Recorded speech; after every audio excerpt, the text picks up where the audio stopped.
साथियों, एक जबरदस्त खबर इस समय सुर्खियों में है और खबर है भारत में हुए इलेक्शन के बाद प्रधानमंत्री नरेंद्र मोदी और जेपी नड्डा जी के भविष्य को लेकर के। ऐसा मैं क्यों कह रहा हूं?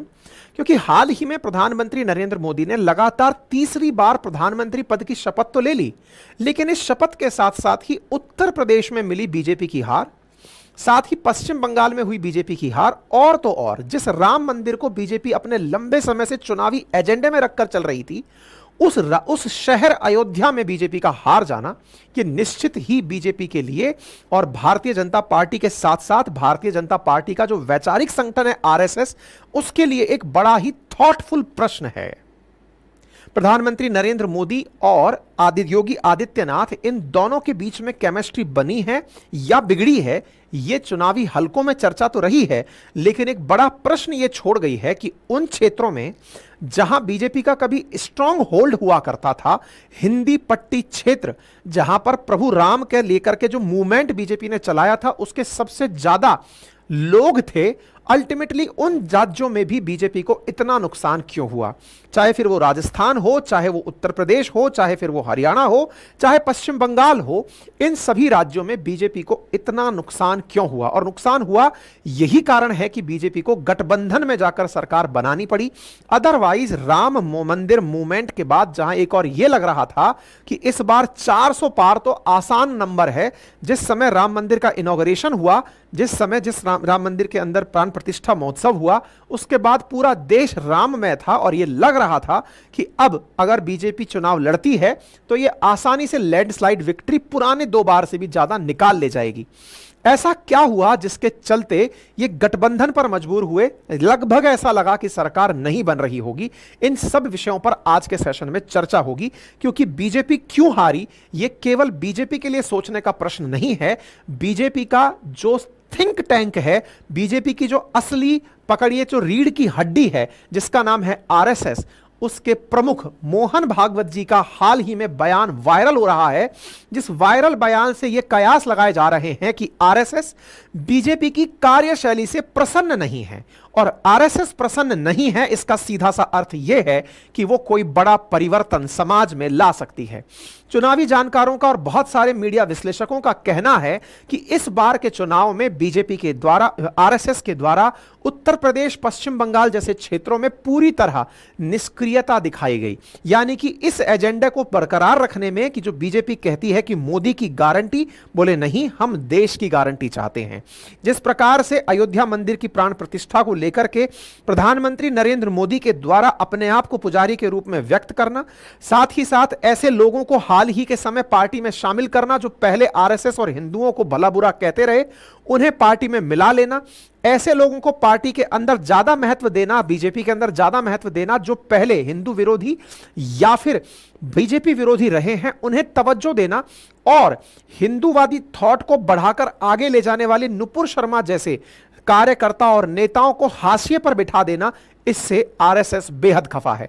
इस बात को और ज्यादा बल मिलता है जब मोहन भागवत जी का हाल ही में नागपुर में बयान आता है, और साथ ही साथ जैसे शिवसेना का मुखपत्र है सामना, जैसे चाइना का मुखपत्र है ग्लोबल टाइम्स, ऐसे ही आरएसएस का एक अखबार है जिसका नाम है ऑर्गेनाइजर, जो कि अंग्रेजी में लिखा जाता है। उस पूरे लेटर के अंदर बीजेपी क्यों हारी और आरएसएस के क्या भेद हैं या मत भिन्नताएं हैं, इस विषय पर चर्चा हुई। अब एक बड़ा प्रश्न जो ये लोग नहीं जानते कि बीजेपी और आरएसएस में क्या कनेक्शन है, आज का सेशन देखिए, उससे आपको यह क्लैरिटी होगी। और इस सेशन के बाद आपको यह समझ में आएगा कि अगर आरएसएस चाह ले तो क्या वाकई में सरकार से बीजेपी को हटाकर या फिर सरकार में से बीजेपी के नेता जो कि आरएसएस को अवॉइड कर रहे हैं, उन्हें हटाकर दूसरी सरकार बनाई जा सकती है। इस विषय को आज के सेशन में आपको समझना है, क्योंकि हाल ही में मोहन भागवत जी के जो बयान हैं, जिसमें यह है कि ट्रू सेवक इज नॉट एरोगेंट। असल में प्रधानमंत्री नरेंद्र मोदी अपने बारे में अक्सर प्रधान सेवक कहते हैं। इसमें मोहन भागवत जी का यह बयान, जो कि आरएसएस के प्रमुख हैं, और जो लोग नहीं जानते आरएसएस क्या होता है, आरएसएस का बीजेपी पर क्या इंफ्लुएंस है, आरएसएस का कहने का क्या मतलब है, वो आज के इस डिटेल सेशन में डिटेल में समझ जाएंगे। लेकिन मोहन भागवत जी का यह बयान कि एक सेवक जो होता है ना, सच्चा सेवक, वो एरोगेंट नहीं होता, एरोगेंट का मतलब अहंकारी नहीं होता, गुस्सैल नहीं होता, घमंडी नहीं होता। ऐसा बयान निश्चित ही सेवक टर्म को पकड़कर, प्रधान सेवक टर्म को पकड़कर दिया गया है। साथ ही साथ इन्होंने एक चीज और पर बयान दिया है मोहन भागवत जी ने, और वो बयान है मणिपुर को लेकर के। और मणिपुर को लेकर कहा है कि मणिपुर पर ध्यान कौन देगा। अगर आपको ध्यान हो तो मणिपुर हिंसा, जिसको साल भर से ऊपर हो चुका है, जिसको लेकर के बीजेपी के खिलाफ इंडिया अलायंस ने जबरदस्त प्रचार किया, जिसमें उन्होंने यह कहा कि मणिपुर जल रहा है, प्रधानमंत्री एक बार भी वहां नहीं गए हैं, प्रधानमंत्री ने मणिपुर को लेकर कोई काम नहीं किया है। अब आरएसएस, जो कि इनकी विचारधारात्मक रूप से रीढ़ की हड्डी है, वो बीजेपी से सवाल पूछ रही है कि कौन मणिपुर पर ध्यान देगा, किसने उनके हाथ में बंदूक पकड़ाई, यह सोचने का प्रश्न है। इसका मतलब यह है कि विचारधाराओं में फिलहाल एक कॉन्फ्लिक्ट देखने को मिल रहा है। कहते हैं कि आरएसएस से बीजेपी का जन्म हुआ था, लेकिन अब बड़ा सवाल यह है कि बेटा क्या बाप से बड़ा हो गया है। यह सवाल इसलिए पूछा जा रहा है चुनावी हलकों में, क्योंकि इस प्रकार से राम मंदिर जैसे कार्यक्रम के बावजूद बीजेपी का उन क्षेत्रों में हार जाना, जो मेन लैंड कोर मतलब अयोध्या जैसी जगह पर बीजेपी का हार जाना, एक बड़ा प्रश्न खड़ा करता है कि निश्चित ही वो जो कैडर है, जो कि बीजेपी के लिए हमेशा बैकबोन बनकर काम करता रहा है, क्या वो निष्क्रिय रहा? क्या उसने बीजेपी को सपोर्ट नहीं किया? क्या बीजेपी का अति अहंकार, यह समझ लेना कि हम सब कुछ सही कर देंगे, या यह समझ लेना कि जो हमारे पास आएगा वो हमारी विचारधारा में मिल जाएगा, यह अति अहंकार इन दोनों में रिफ्ट की वजह बन गया है। आज के बहुत सारे कमेंट से इसको समझेंगे, लेकिन पहले उन लोगों के लिए यह जानकारी जो आरएसएस के बारे में नहीं जानते। साथियों, एक दौर था जिस समय भारत के अंदर हिंदू मुस्लिम के बीच में कॉन्फ्लिक्ट क्रिएट होने लगा था। हिंदू मुस्लिम के बीच का कॉन्फ्लिक्ट अगर इतिहास में चलकर देखा जाए तो 1905 में सबसे पहले तब लामलाइट में आया जब बंगाल विभाजन हुआ। बंगाल विभाजन के समय, बंगाल विभाजन में हिंदू मुस्लिमों को लड़ाने का प्रयास उस समय एक दुर्जन व्यक्ति हुआ करता था जिसका नाम था लॉर्ड कर्जन, उसने किया था। क्योंकि अंग्रेजों की नीति थी कि फूट डालो और राज करो, फूट डालो राज करो की नीति को ध्यान में रखते हुए अंग्रेजों ने भारत के हिंदू और मुसलमानों को लड़ाना शुरू किया। बंगाल का विभाजन कर दिया और पूर्वी बंगाल और पश्चिमी बंगाल बना दिया। बंगाल का विभाजन हुआ, उससे पहले भारत में हिंदू मुस्लिमों के बीच में कभी इस प्रकार का रिफ्ट पैदा करने का अंग्रेजों ने प्रयास नहीं किया था, लेकिन वो इस बार इस प्रयास को करने में कामयाब हुए। प्रयास करने में कामयाब हुए, परिणाम यह निकला कि 1906 के अंदर आगा खां के नेतृत्व में नवाब सलीमुल्लाह को लेकर के एक गठन किया गया मुस्लिम लीग नामक संगठन का। वही मुस्लिम लीग जो कि बाद में चल करके पाकिस्तान बनाई। 1906 के अंदर, यानी कि बंगाल विभाजन के बाद हुए मुस्लिम लीग के गठन के चलते वही मुस्लिम लीग, यानी कि सोचकर देखिए एक छोटी सी चीज कितनी बड़ी नासूर बन गई। अंग्रेजों ने किस प्रकार से भारत के विभाजन की नींव डाली। खैर, 1906 के अंदर मुस्लिम लीग का गठन होता है। 1911 के अंदर वापस से बंगाल विभाजन को रद्द कर दिया जाता है, कोलकाता से राजधानी को उठाकर दिल्ली ट्रांसफर कर दिया जाता है। साथ ही साथ भारत के अंदर इसी दौर के अंदर, यानी 1920 के दशक के अंदर लगभग मध्य में गांधी जी का भारत आगमन हो जाता है। गांधी जी भारत आकर के जब पहुंचते हैं, उस समय पर भारत के अंदर अंग्रेजों के खिलाफ आंदोलन चलते हैं, जिनमें से खिलाफत जैसे आंदोलन प्रमुख होते हैं। और उन आंदोलनों के अंदर भारत अंग्रेजों के द्वारा मुसलमानों को दी गई एक विशिष्ट सुविधा, जिसे सेपरेट इलेक्टोरेट कहते हैं, उसको मान लेता है। अब इसको ऐसे समझिए कि 1909 के अंदर मार्लेमेंटो सुधार हुए थे। मार्लेमेंटो सुधार के अंदर मार्लेमेंटो सुधारों के अंदर यह कहा गया था कि मुसलमान जो अपने आप को प्रतिनिधित्व दिलाना चाहते हैं संसद के अंदर, तो बोले मुसलमान ही मुसलमान को वोट देगा, मुसलमान किसी अन्य जाति को, अन्य धर्म को वोट नहीं देगा। तो इस प्रकार से एक सेपरेट इलेक्टोरेट की व्यवस्था अंग्रेजों ने 1909 में और कर दी थी, यानी कि अब मुसलमान और ज्यादा यूनाइट होने लगे थे। 1906 के अंदर मुस्लिम लीग का गठन, 1909 के अंदर सेपरेट इलेक्टोरेट यानी कि मुसलमान ही मुसलमान को वोट देगा, इस प्रकार का इलेक्टोरेट। ये वाली जब बात हुई तो इस बात के बाद में कांग्रेस ने इसका पुरजोर विरोध किया। उस समय की कांग्रेस ने पुरजोर विरोध किया, बोले नहीं साहब, आप ये मत दीजिए, ऐसे तो हमारा देश टूट जाएगा। अगर कोई व्यक्ति अपनों को ही वोट देने लगेगा तो फिर धीरे धीरे वो अपनों के बारे में ही सोचने लगेगा, इससे देश टूटेगा। कांग्रेस ने इस बात का पुरजोर विरोध किया, लेकिन अंग्रेज नहीं झुके, वो इस बात को लेकर चलते रहे। गलती कांग्रेस से कब हुई? जब खिलाफत आंदोलन हुआ तो कांग्रेस ने जिस चीज का पहले विरोध किया था 1909 में, इसको अब मान्यता दे दी। मान्यता दे दी का मतलब यह हुआ कि अंग्रेजों के खिलाफ मुसलमानों का साथ पाने के लिए सेपरेट इलेक्टोरेट जैसी चीज को भी कांग्रेस ने सही मान लिया कि ठीक है, मुसलमान मुसलमानों को वोट दें, लेकिन फिलहाल मिल जाओ, हमें अंग्रेज भगाने हैं। हिंदू मुस्लिम एकता का यह जो प्रयास किया गया था, इससे मुसलमानों को यह समझ में आ गया कि अंग्रेजों को भगाना प्राथमिकता हो सकती है, लेकिन अगर हम अपने हितों का ख्याल रखते हुए आगे बढ़े तो निश्चित ही एक दिन अपने लिए अलग देश बनाने में कामयाब हो जाएंगे। समय बढ़ता गया, अंग्रेज नहीं रुके। उनने 1919 के अंदर मॉन्टेग्यू चैम्सफोर्ड सुधार किए। उसमें जो पहले मुसलमानों को सेपरेट इलेक्टोरेट दिया गया था, अब अंग्रेजों को दे दिया, सिखों को दे दिया। धीरे धीरे सेपरेट इलेक्टोरेट, यानी कि वो व्यक्ति अपनों को ही वोट देगा, लोगों के अंदर फूट डालने का काम अंग्रेजों ने और शुरू कर दिया। इस तरह की परिस्थितियों को बनता हुआ देखकर हिंदुओं को यूनाइट करने के लिए आरएसएस की स्थापना की गई। आरएसएस यानी राष्ट्रीय स्वयंसेवक संघ। केशव बलराम हेडगेवार ने आरएसएस की स्थापना 27 सितंबर 1925 के दिन दशहरे के अवसर पर नागपुर के अंदर की। साथियों, आज यह स्वयंसेवक संगठन दुनिया का सबसे बड़ा स्वयंसेवक संगठन बना हुआ है। 2025 में इसके 100 साल पूरे होने वाले हैं। नागपुर के अखाड़ों में यह संघ तैयार हुआ। एक तरह से ऐसे समझिए कि जब सब अपने अपने लिए बातें कर रहे हैं तो हिंदुओं के लिए कौन बात करेगा, इसके लिए एक संगठन बनाया गया। नाम इसका स्वयंसेवी संगठन क्यों रखा गया? क्योंकि यह वॉलेंटरीली था, यानी कि यह ऐसा ऑर्गेनाइजेशन था जिसमें किसी को कोई तनख्वाह नहीं मिलेगी, इसे केवल आइडियोलॉजी मिलेगी। यह विचार करेगा कि देश को यूनाइट कैसे रखना है, क्योंकि अंग्रेज देश को तोड़ने का तमाम प्रयास कर रहे हैं, तो इन सबको एक कैसे रखना है, इसके लिए आरएसएस की स्थापना केशव बलराम हेडगेवार जी के द्वारा 27 सितंबर 1925 को नागपुर के अंदर की गई। आरएसएस की स्थापना हो गई। आरएसएस अपनी बातें रखना शुरू की। धीरे धीरे सांगठनिक क्षमताएं विकसित होने लगी। 1925 में स्थापित हुई आरएसएस इतना एक्सपर्टाइज तो नहीं रखती थी राजनीति में जितना कांग्रेस को था, क्योंकि कांग्रेस तो पहले से चली आ रही पार्टी थी। आरएसएस के द्वारा बहुत से ऐसे निर्णय लिए गए जो कि हिंदुओं को ध्यान में रखकर रखे जा रहे थे, यानी ऐसे निर्णय कि हिंदुओं का हित कैसे हो, इसको ध्यान में रखकर आरएसएस अपने द्वारा कार्य का संचालन कर रही थी। हेडगेवार जी के द्वारा 17 लोगों के साथ मिलकर अपने ही जगह, अपने ही घर में बैठकर के इसकी स्थापना की गई थी। धीरे धीरे इसका संघ का नामकरण हुआ राष्ट्रीय स्वयंसेवक संघ। 17 अप्रैल 1926 को इसका नामकरण हुआ, मेरे जन्म दिवस के दिन। इसके बाद में साहब धीरे धीरे यह काम और बढ़ने लगा और हेडगेवार जी को सर्वसम्मति से संघ का प्रमुख चुन लिया गया। सर संघ चालक इन्हें बना दिया गया। सर संघ चालक इस समय पर मोहन भागवत जी हैं। यानी जिस प्रकार से हेडगेवार जी उस समय थे, आज इस पूरे आरएसएस के सर संघ चालक। अब यह आरएसएस कितना बड़ा हो चुका है इसके बारे में समझिए। साथियों, इस समय आरएसएस में 1 करोड़ से ज्यादा प्रशिक्षित सदस्य हैं। इंटरेस्टिंग बात यह है, किसी को भी तनख्वाह नहीं मिलती है, किसी को भी कोई भी अलग से फैसिलिटी नहीं मिलती है। सभी लोग एक जैसी यूनिफॉर्म रखते हैं, एक जैसा विचार, राष्ट्र की एकता, भारत की एकता, हिंदू राष्ट्र की स्थापना, इस विचार को लेकर आगे बढ़ते हैं। संघ परिवार में 80 से ज्यादा समविचारी और आनुषंगिक संगठन है। बस इस बात पर ध्यान दीजिएगा, 80 से ज्यादा समविचारी यानी कि एक जैसी थॉट रखने वाले संगठन हैं। आरएसएस के अंदर संगठन है। दुनिया के लगभग 40 देशों में आरएसएस सक्रिय है। 56,000 से ज्यादा दैनिक शाखाएं लगती हैं।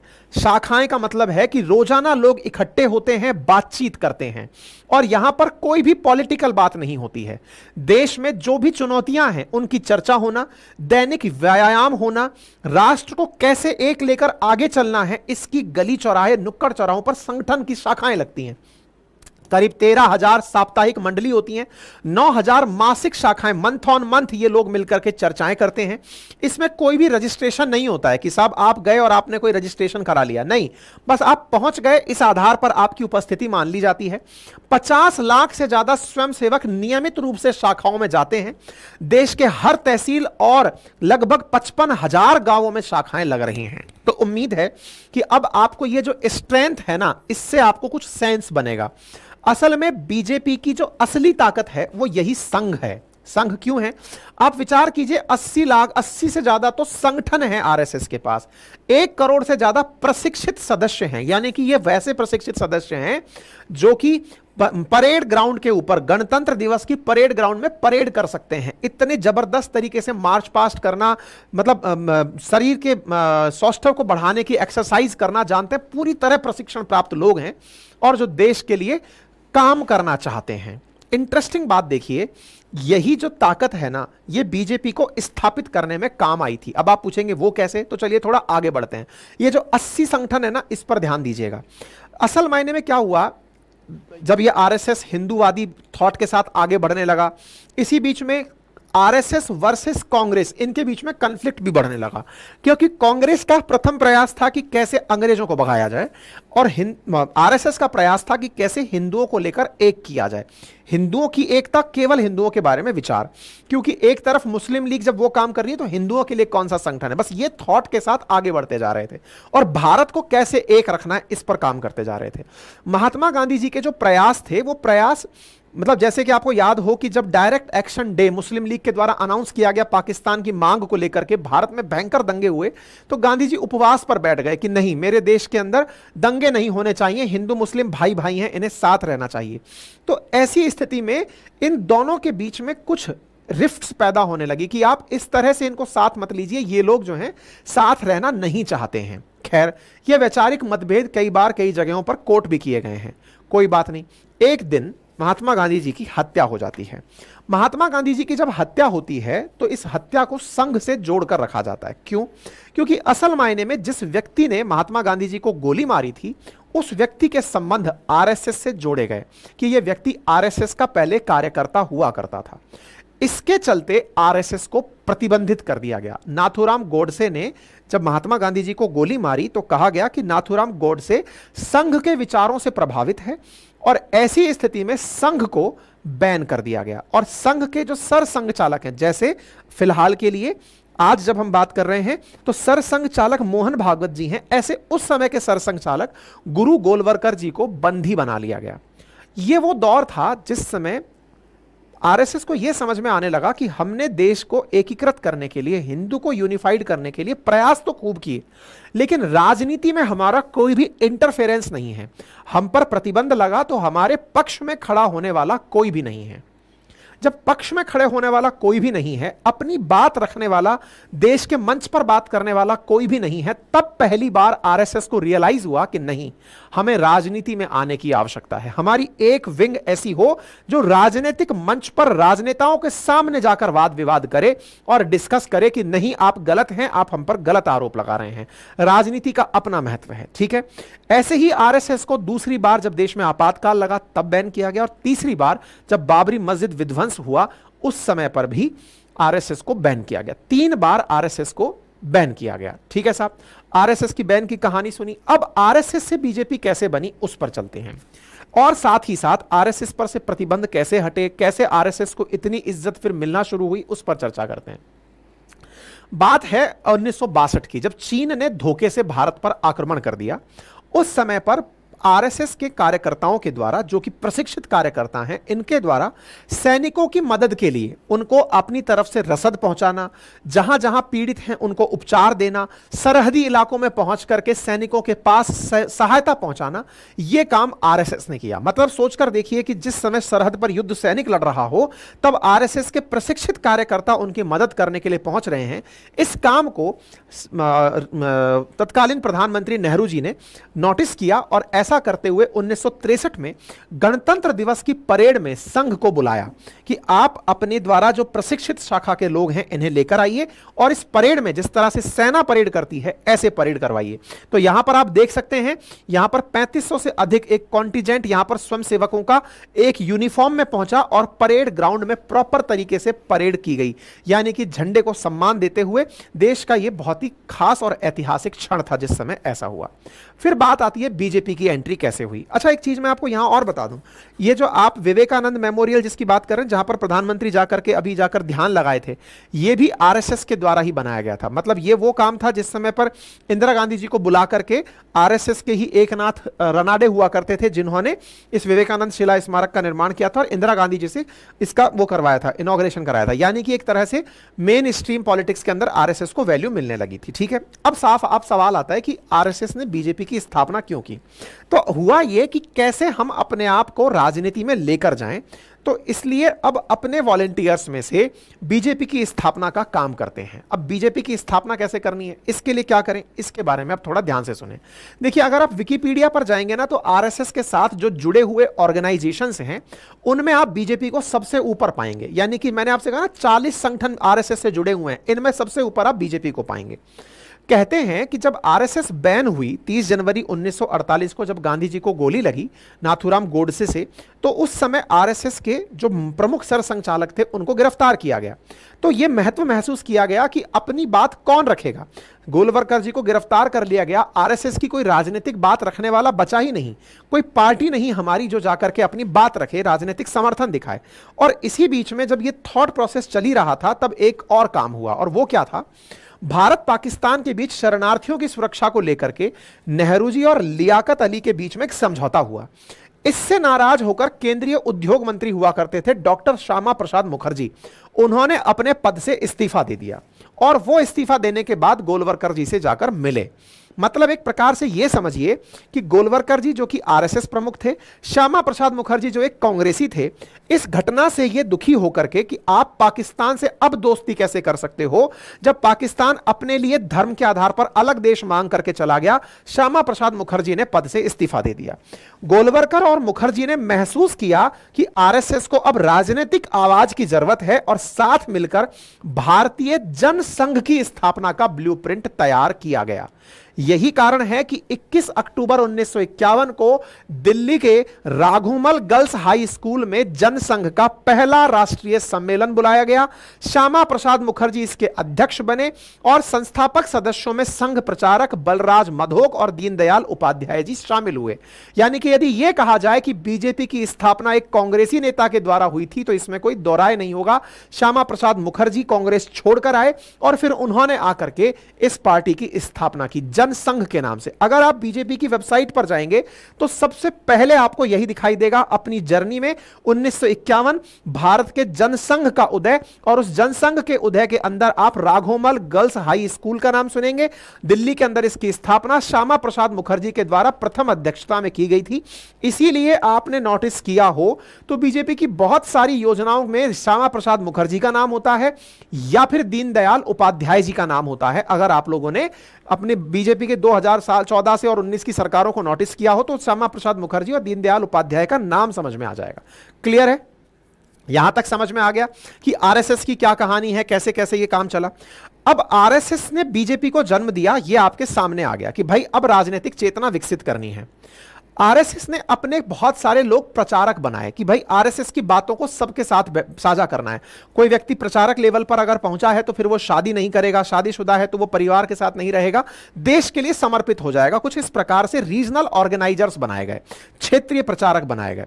मोदी जी भी आरएसएस के ऐसे ही एक संभाग स्तरीय प्रचारक हुआ करते थे 1978 में, और उन्हें काम दिया गया सूरत और वडोदरा के आरएसएस के कामकाज को संभालने का। 1979 में वो अपने आरएसएस के काम से दिल्ली आए, जहां पर उन्होंने आरएसएस का इतिहास और इमरजेंसी का काल गुजारा। इसी पूरी कहानी में जब मोदी जी आरएसएस के साथ जुड़े हुए थे, इसी कालखंड में मोदी जी को जनरल सेक्रेटरी बना करके भेजा गया। अब देखिए, बीजेपी के अंदर आज भी जो जनरल सेक्रेटरी रैंक का पद है ना, स्टेट लेवल पर या केंद्र लेवल पर, वो आरएसएस का ही होता है, आरएसएस का ही नेता वहां जाकर बैठता है। ऐसे ही मोदी जी को गुजरात में जनरल सेक्रेटरी बनाकर भेजा गया। फिर जनरल सेक्रेटरी से उन्हें वहां पर सीएम बनाया गया, और सीएम बनाकर पीएम पद के लिए भी आरएसएस ने ही इनका नाम 2012 में प्रस्तावित किया कि चूंकि मोदी जी प्रचारक रहे हैं, आरएसएस के विचार जानते हैं, आरएसएस के लिए, राष्ट्र के लिए समर्पित हैं, इसलिए इनका नाम 2012 में राजनाथ सिंह जी के माध्यम से गोवा अधिवेशन में 2013 में बुलवाया गया। राजनाथ सिंह जी भी आरएसएस के ही कार्यकर्ता रहे हैं। तो इस तरह से आरएसएस ने अपने नेताओं से कहा कि भैया मोदी जी का नाम प्रचारित करिए। अच्छा, जिस समय इनका नाम लाइमलाइट में लाया गया था, that is the time of 2013। Technically अगर बात किया जाए तो आज से लगभग 11 साल पहले, यानी मोदी जी उस समय 62 साल के आसपास रहे होंगे। ये सामान्यतया इस तरह के नेताओं पर फोकस करते हैं जो कम उम्र के हों, संघ की विचारधारा, विचारधारा हिंदू राष्ट्र की विचारधारा, देश को एक रखने की विचारधारा। एक चीज यहां पर और समझने की है, यहां पर हिंदू राष्ट्र का मतलब, अखंड भारत का मतलब समावेशी विकास है। यहां पर यह अर्थ नहीं है कि हिंदू हिंदू रहेंगे, मुसलमानों को बाहर निकाल दिया जाए, नहीं। यहां पर विचारधारा यह भी है कि जो मुस्लिम भाई बहन हैं वो भी, उनके पूर्वज भी हिंदू ही थे, वो तो माइग्रेशन, जो बाहर से आक्रांता आए उन्होंने उन्हें कन्वर्ट कर दिया। आरएसएस इस बात पर भी कई बार चर्चा कर चुका है। अखंड भारत की चर्चा में पाकिस्तान भी बोले अपना ही था, पाकिस्तान भी अपना ही था, तो बांग्लादेश भी अपना ही था, ये सब क्षेत्र अपना था। अखंड भारत हो और हिंदू राष्ट्र हो, अर्थात भारत में रहने वाला हर व्यक्ति हिंदू है, चूंकि वो यहीं की सिंधु के पार वाला हिंदू है, ठीक है ना। और यहां पर जो मुस्लिम लोग भी हैं वो कन्वर्टेड लोग हैं। वास्तविकता में जो असली आक्रांता आए थे, जिनका धर्म लोगों ने अपनाया था, वो सुदूर क्षेत्रों से आए थे, बोले उनका कोई लेना देना नहीं है, ठीक है साहब। तो आरएसएस के द्वारा आज की राजनीति में बहुत सारे लोगों को ऑलरेडी बीजेपी में भेजा गया है। अब आप देखिए, नरेंद्र मोदी जी को उठा लीजिए, राजनाथ सिंह जी को उठा लीजिए, नितिन गडकरी जी, वेंकैया नायडू जी स्वर्गीय हो चुके हैं, बंदारू दत्तात्रेय, शिवराज सिंह चौहान जी, देवेंद्र फडणवीस जी, मनोहर लाल खट्टर जी, ये तमाम वो नेता हैं जो आरएसएस पृष्ठभूमि से हैं और देश की राजनीति में सक्रिय भूमिका निभा रहे हैं। अब एक बड़ा प्रश्न यहां पर और आता है, और वो क्या है? आरएसएस की पृष्ठभूमि से आता है, लेकिन अमित शाह तो बीजेपी से हैं, वो तो आरएसएस से नहीं है। अब इसका क्या लॉजिक है? तो अब हुआ ये कि अब बीजेपी को राजनीति करने वाले लोग भी चाहिए थे। संघ की विचारधारा अपनी है, लेकिन संघ के कंडीशंस तो बहुत टाइट हैं। भाई प्रचारक लेवल का आदमी परिवार वाला ही नहीं होगा। ऐसी स्थिति में अब प्रश्न यह था कि इस संगठन को और बढ़त कैसे दी जाए। तो बीजेपी में थॉट के साथ, यानी देश के अंदर देश की जो आइडियोलॉजी है, जो आरएसएस की आइडियोलॉजी है, उसको बढ़ाते हुए जो भी व्यक्ति इसमें आएगा उसका स्वागत है। इस तरह से भारतीय जनता पार्टी में उन लोगों को भी शामिल करने दिया जो आरएसएस से जुड़े हुए नहीं थे। इसी के चलते अमित शाह जी जैसे जो लोग हैं, इनकी एंट्री इसके अंदर हुई थी। तो बीजेपी में चाहे योगी आदित्यनाथ हो, चाहे हेमंत विश्व शर्मा हो, ये वो लोग हैं जो कि आरएसएस से तो नहीं हैं, लेकिन बीजेपी की आइडियोलॉजी से हैं, और ये इस समय की पोजीशंस पर बैठे हुए हैं। इतनी बात समझ में आ गई? तो ये समझ में आया कि बीजेपी आरएसएस से कितना कनेक्टेड है, बीजेपी के जन्म में आरएसएस का क्या महत्व है। आप इस तरह से सोचिए कि हां, और सोचिए, स्वर्गीय अटल बिहारी वाजपेयी जी भी आरएसएस के कार्यकर्ता, बड़े वाले कार्यकर्ता थे, इसी कारण उनको प्रधानमंत्री के लिए आरएसएस ने नाम दिया। आरएसएस ये कर कैसे जाती है? उसकी जो शाखाएं हैं ना, जो प्रशिक्षित 1 करोड़ से ऊपर कार्यकर्ता हैं, वो घर घर जाकर, परिवार परिवार जाकर लोगों को बताते हैं कि इस सरकार से आपको क्या लाभ है, देश के लिए क्या अच्छा है, किस प्रकार से देश को चलना चाहिए। ये जो कार्यकर्ताओं की फौज है ना, जो अनुशासित फौज है, ये असल में बीजेपी की भी बैकबोन है, ये उनकी ताकत है। अब इस ताकत को क्या हुआ, बस यहीं से सारी दिक्कत है। असल में हाल ही के समय पर बीजेपी और आरएसएस के बीच में हल्की सी रिफ्ट देखी गई। क्यों? क्योंकि जिस बीजेपी को बच्चे की तरह आरएसएस ने जन्म दिया था, अब वो बच्चा बड़ा हो गया है। अब वो बच्चा बड़ा हुआ है तो बच्चे के अंदर ये विचार आने लगा है कि मैं आरएसएस के बिना भी चल सकता हूं। ये बिल्कुल वैसे है जैसे बचपन में कभी आप लोगों ने जब साइकिल चलाना शुरू किया हो, तो आपके पापा ने आपको साइकिल चलाते समय पीछे से साइकिल को पकड़ के रखा था ताकि आप गिर ना जाएं।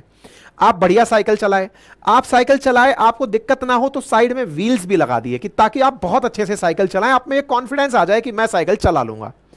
फिर आपका हाथ हल्के से, बच्चा जिद करता है पापा से, पापा मेरा हाथ छोड़ो, पापा मेरा हाथ छोड़ो, मुझे साइकिल चलानी है। आप उस हाथ को छुड़ाने की जिद करने लगते हैं। ऐसा ही हाल ही के दिनों में बीजेपी और आरएसएस में देखने को मिला है।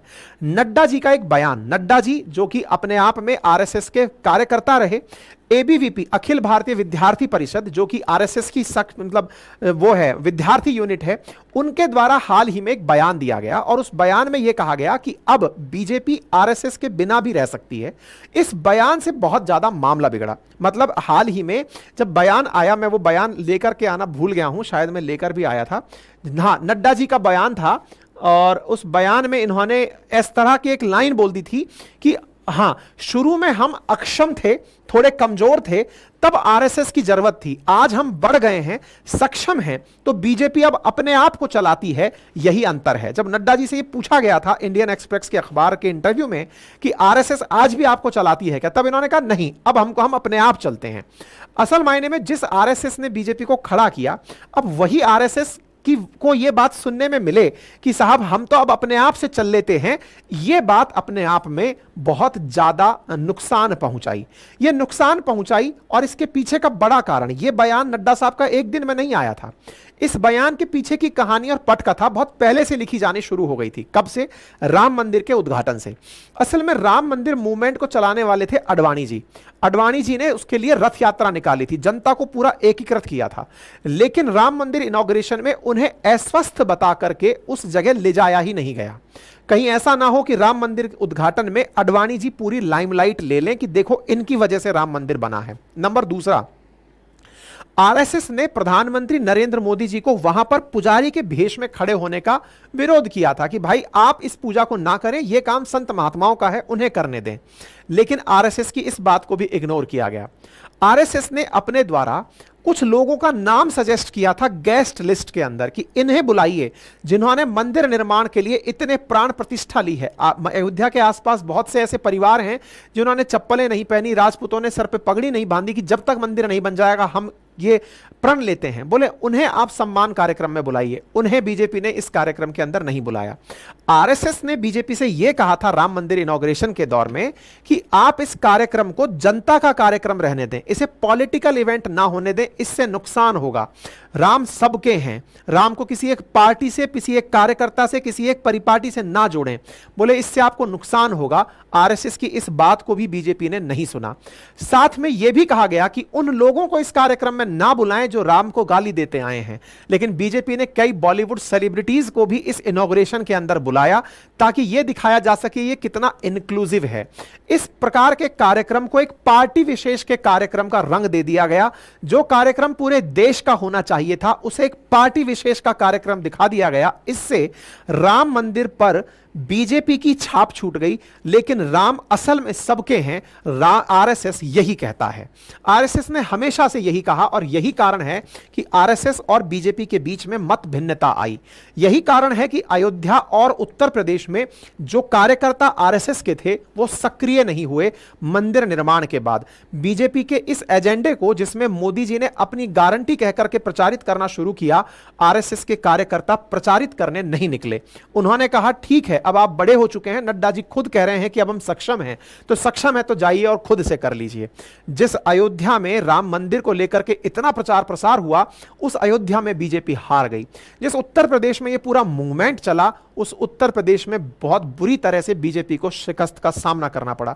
यह वो कारण है जो हाल ही में मोहन भागवत जी के बयानों से सेंस किए गए और जो ऑर्गेनाइजर नाम का जो न्यूज़पेपर है उसके अंदर लिखे गए वक्तव्यों से निकाला गया। ठीक है, तो यहां पर आरएसएस चीफ मोहन भागवत जी ने 10 जून को नागपुर के संघ के कार्यकर्ताओं के विकास वर्ग के समापन में कहा कि चुनाव राजनीतिक और राजनीतिक दलों के बारे में बात करते हुए कहा कि जो मर्यादा का पालन करते हुए कार्य करता है, गर्व करता है, किंतु लिप्त नहीं होता, अहंकार नहीं करता, वही सही मायने में सेवक कहलाता है। यह दर्शाता है कि किस प्रकार से सेवक वर्ड पर, यानी प्रधान सेवक वाली जो लाइन है मोदी जी की, मतलब एक तरह से यह कि मोदी जी को आरएसएस ने अपनी तरफ से प्रमोट किया, अब मोदी जी आरएसएस को क्रॉस कर रहे हैं, ऐसा हिंट न्यूज चैनल वाले आरएसएस चीफ की बात से निकाल रहे हैं।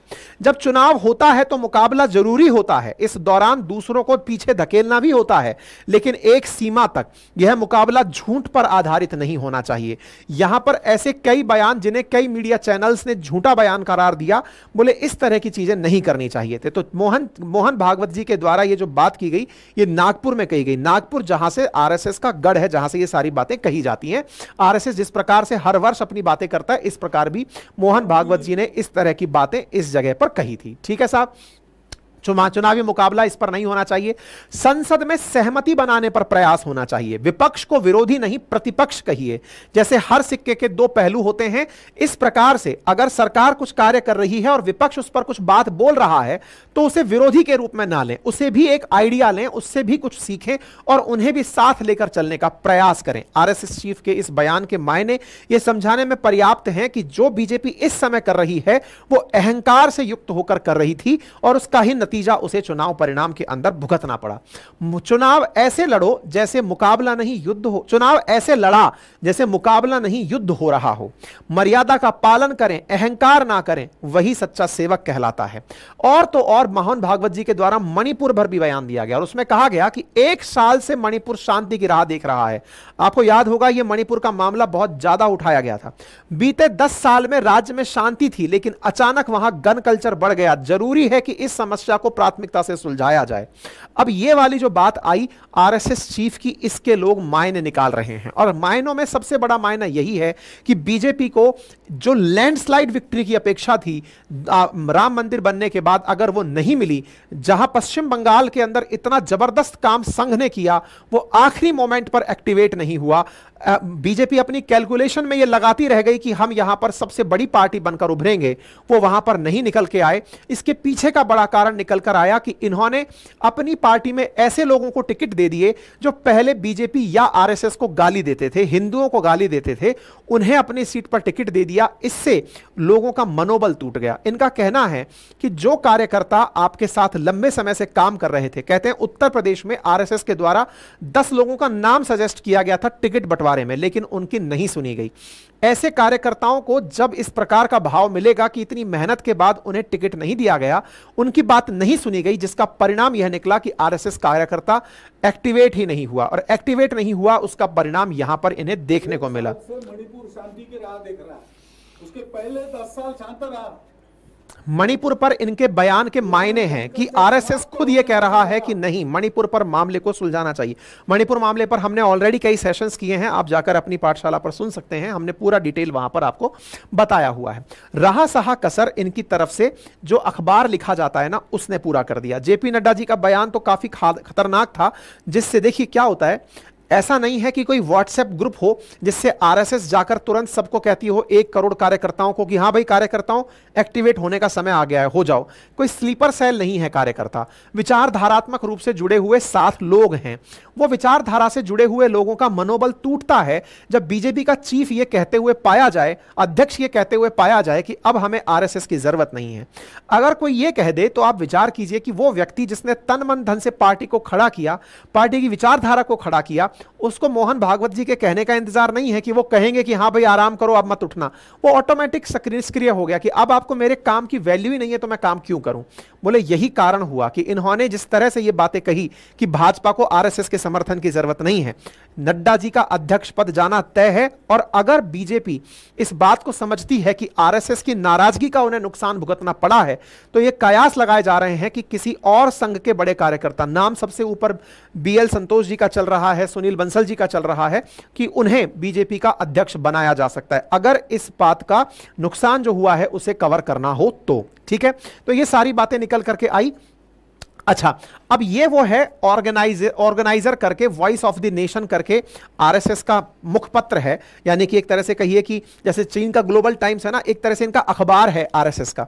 उसमें ये प्रॉपर बात लिखी गई। क्या लिखा गया कि Lok Sabha 2024 verdict is indicator that BJP need to go in course correction, कि अब बीजेपी को फिर से सोचने की आवश्यकता है। The result did not go adequately in its favour due to multiple reasons. Thankfully, it has the honesty to accept its shortcomings and take corrective actions. BJP को सोचने की आवश्यकता है कि उसने ऐसी क्या गलतियां की थी।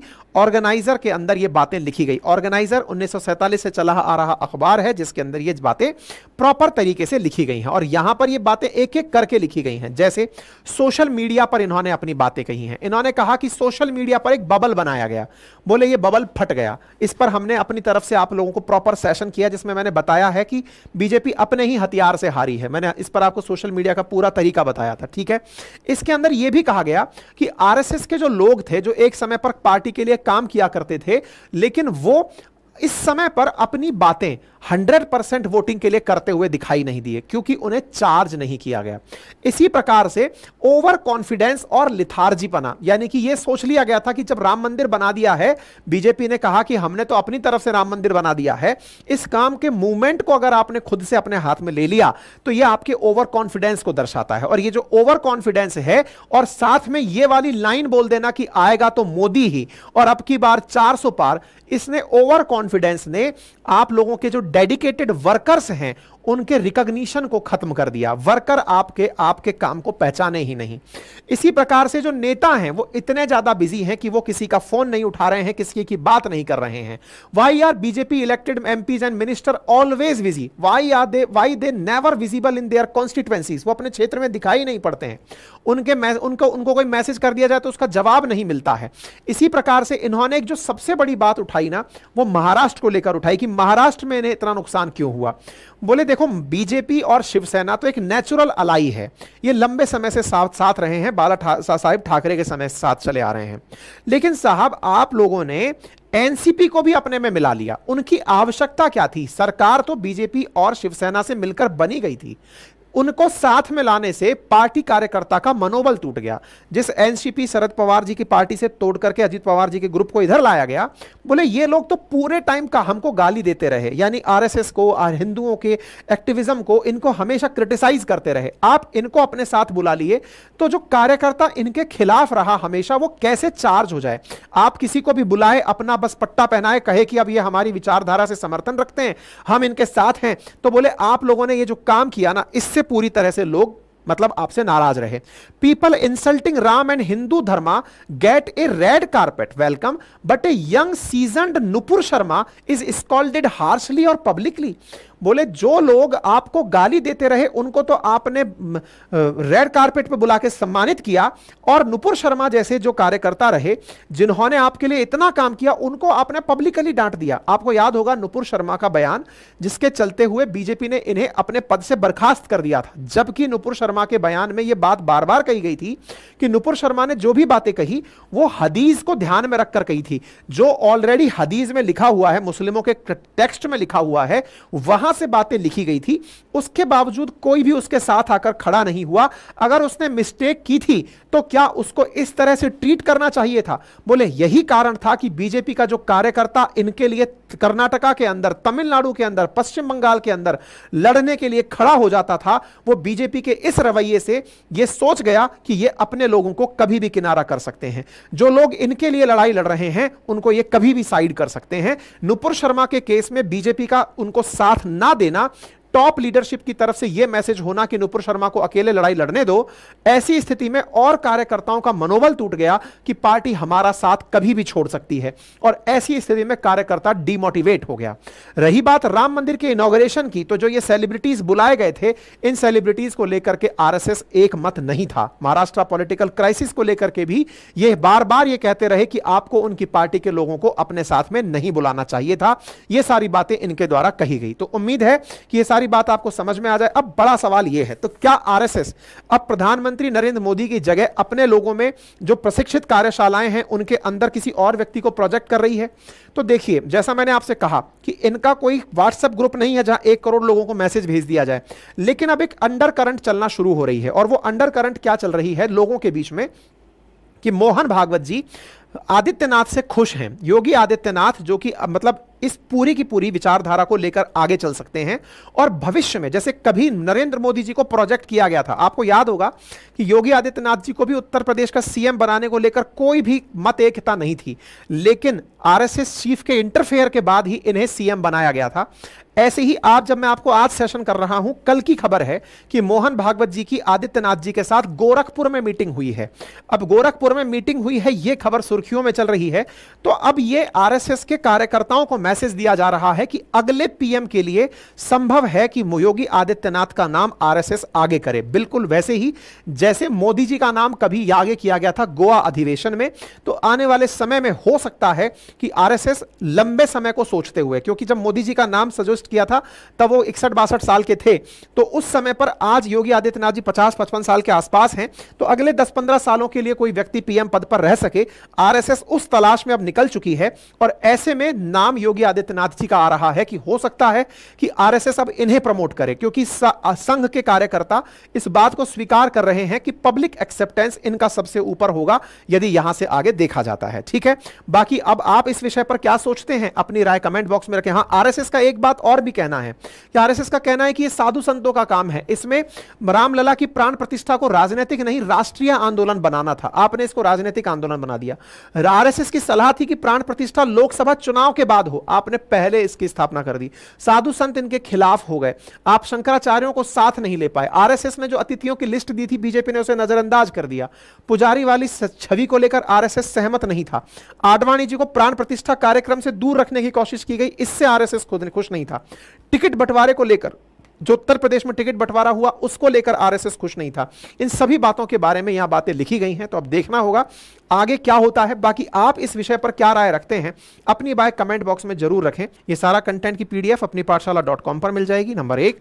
और हमारे जो नोट्स हैं, जो हमारे कंटेंट में ये सब बातें जो लिखी हुई हैं, ये हमारे बुक्स में, जो हमारे एप्लीकेशन अपनी पाठशाला पर उपलब्ध है, वहां से ले सकते हैं। हमारे कोर्सेज भी अपनी पाठशाला से आप ले सकते हैं। थैंक